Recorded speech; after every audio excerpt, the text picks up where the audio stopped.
We built the Financial Enhancement Group Trust Services Division for our families, for ourselves. Now we're going to share it with you.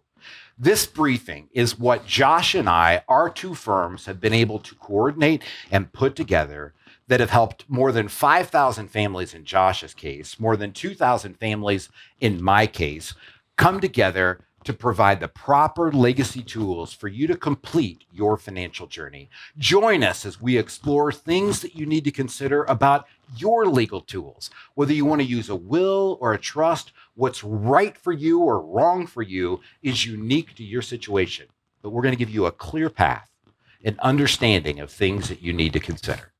When we're asked why we created the Financial Enhancement Group Trust Services Division, one of those answers is to help people fulfill the commitments that they made in completing their financial journey. You see, I think legacy planning is a critical part of your financial planning process. It's one of 5, but it is still a critical portion.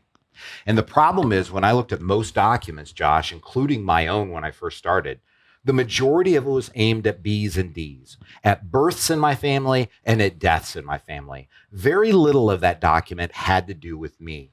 And what I think a legacy plan needs to have, and what we have at the Financial Enhancement Group Trust Services, is a C.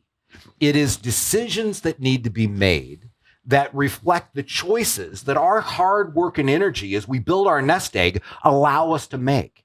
We believe your tools, your legacy planning tools, need to include issues about why you're still here.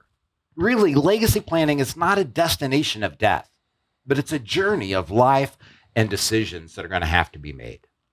Whenever families come to us, and I do mean families, because that's the way we look at it, one of the problems that we often run into is that their current legacy plan only deals with what we call the B's and the D's, the births and the deaths.